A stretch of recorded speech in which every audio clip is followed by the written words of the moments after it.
আজকে আমরা দেখব একদিনে কতগুলো কফি বিক্রি করতে পারি। আমার ব্যাগ ভর্তি এসে ব্যাগ সম্পূর্ণ ব্যাগ ভর্তি হয়েছে কফি আছে। এসে ব্যাগের অবস্থা ভিতরে প্রায় 10 পলির মতো কফি আছে, উপরে নিচে সব জায়গাতে। সাথে আমরা এটাও দেখব একদিনে আমরা কত টাকার কফি বিক্রি করতে পারি। চলেন। বাবুল স্টোর, এটা হচ্ছে আমাদের প্রথম দোকান।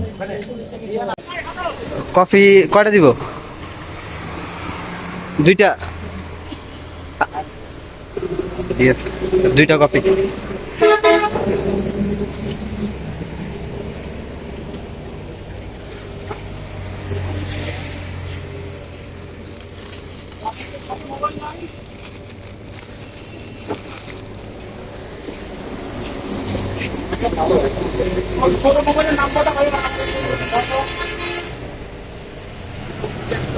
আইসক্রিমের দাম ওটাই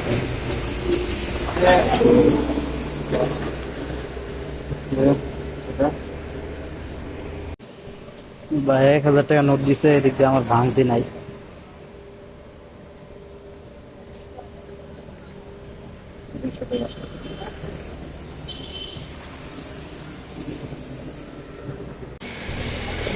কি অবস্থা ভাই? লাগবে? দুইটা আছে, একটা নিতে পারবেন। মাঝখানে আরও বেশ কিছু দোকানে হইতেছে কফি আমরা বিক্রি করে ফেলছি। তো সব দোকান থেকে হইতেছে ভিডিও ফুটেজ নেওয়া যাইতেছিল না, একটু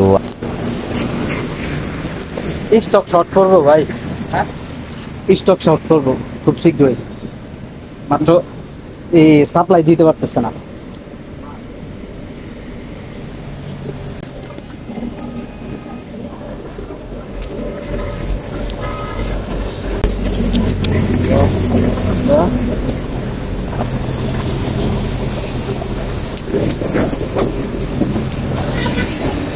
আমার কাছে কফি আর মাত্র একটা বাকি আছে, মানে এক পিস বাকি আছে। এক পলিয়ে 50 পিস পলিতে থাকে। তো ইকবাল বাইরে জিজ্ঞাসা করে দেখি যে ওনার মাল লাগবে নাকি। কি অবস্থা ভাইজান?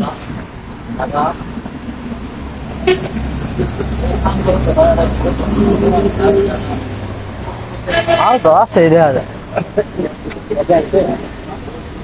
আইছে। হ্যাঁ,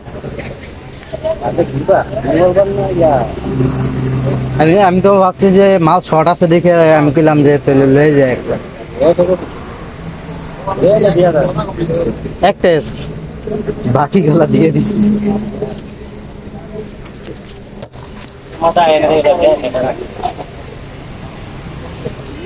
মাল আইছে আমগো প্রায় 32 বস্তা আইছে। দুইটা রাখিয়ে দিও ভালো।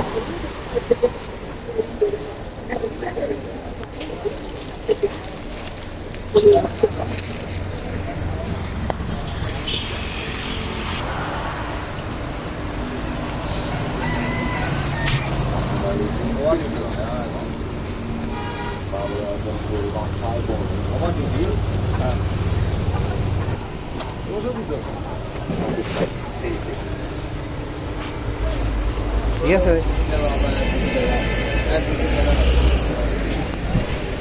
শেষ কফি।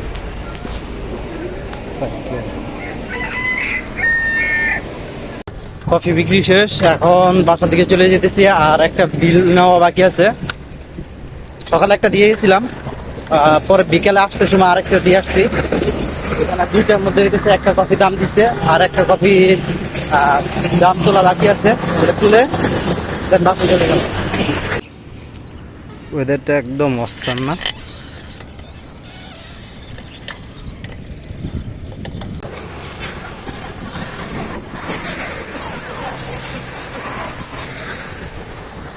মৌসা স্টোর, এই দোকানে হইতেছে আমার একটা কফির দাম হইতেছে নাও বাকি আছে। তো ভাইয়ের কাছ থেকে হইতেছে কফির দামটা হইতেছে নিয়ে নিব।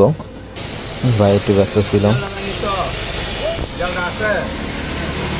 কে যেন চুরি করে লেগে গেছে গা। একদিন ইফতারি করতে গেলাম না, কালীতলা গেছি, মেসে যে কয়জন ছিল সবাই গেছি, পুরা মেস ফাঁকা। কে যেন আসছে আইসা লয়ে গেছে। পরে সন্ধ্যার দিকেই আসছি, সন্ধ্যার পর্বই আসছি, আইসে দেখি বিড়ালটা নাই। পরে আবার আরেকটা লয়েছি, অনেক কিউট, ওটাও সুন্দর আছে। হচ্ছে আমাদের কিটো। ওই আমাদের কি ওই কালু। ওই মূর্তি আছে ঠ্যাং লাগাইতে হয় লাইক কালু? মূর্তি আছে হ্যালো, পিলু কালু এই যে এদিকে তাকাও, এদিকে দাঁত দেখো এদিকে তাকাও। আচ্ছা কালো, আমি তো দেখি। কফি বিক্রি শেষে হইতেছে আমরা একটু বাইরে বেরিয়েছিলাম, ব্রিজের দিকে হইতেছে গেছিলাম। ওইখানে হইতেছে একটু সুন্দর একটা জায়গা আছে, সাথে হইতেছে আমাদের এই, আসো, আসো, টিটুকে আসো। নিয়ে গেছিলাম আসো। প্রথমবারের মতো আর কি। আসো। ওরে নিয়ে হইতেছে বাইরে বেরিয়েছি আমরা। ও অনেক দুষ্টামি করতেছিল, বারবার করে হইতেছে নিচে নামতেছিল, আর এদিক দিয়ে হইতেছে ওরে কালু ধরার জন্য ওরা হইতেছে মাটিতে ছেড়ে দিলে হইতেছে ও কালু ওরে ধরার জন্য একদম দৌড়ে আসতেছিল। এখন ওরে নিচেও রাখতে পারতেছিলাম না, তো ওরে হইতেছে হাঁটুর উপরে রাখলাম, রেখে আমরা বেশি অনেকক্ষণ হইতেছে বসেছিলাম। তো আবার চলেও যেতে হইব, ডিলার যেহেতু কফির বিল ডিলার পয়েন্টে জমা দিয়ে নেই, সেটা হইতেছে ডিলার পয়েন্টে জমা দিয়ে আসতে হইব। আজকে কফি বিক্রি করার জন্য প্রায় 12 পলি কফি বের করছিলাম গোডাউন থেকে। তো কফি তো 12 পলি বিক্রি করে ফেলছিলাম, শেষ মুহূর্তে একটা ভুল করে ফেলছি। এই যে 12 পলি কফি বিক্রি করছি, এইটার একটা ব্লগ বানাইতে চেয়েছিলাম। আর 12 পলি কফিতে কত টাকা ইনকাম করা যাইব বা কত টাকা ইনকাম করা যায় সেটাইতে দেখাইতে চেয়েছিলাম। কিন্তু শেষ মুহূর্তে আইসা 12 পলি কফি বিক্রি করছি যে অ্যামাউন্টটা, সে অ্যামাউন্টটা হইতেছে আমার শর্ট নিতে মানে ভিডিও করতে আমার একদমই মনে ছিল না। শেষ মুহূর্তে হইতেছে আমি সন্ধ্যার পরে হইতেছে ডিলার পয়েন্টে গেছি, গিয়া হইতেছে টাকা অলরেডি হইতেছে হিসাব করে ডিলারে বুঝেও দিছি যে এত টাকা, 4,920 টাকা। হ্যাঁ, 12 পলিতে 4,920 টাকা হইতেছে ইনকাম হয়েছিল। যে টাকাটা হইতেছে সম্পূর্ণ হইতেছে ডিলারে দিয়ে দিছিলাম। আমার একদমই মনে ছিল না যে এটার একটা ভিডিও নেওয়ার লাগবে, একদমই মনে ছিল না। যাই হোক, আজকে ব্লগ হইতেছে এই পর্যন্ত। যদি ভালো লাগে লাইক কমেন্ট করে বলবেন না একদম।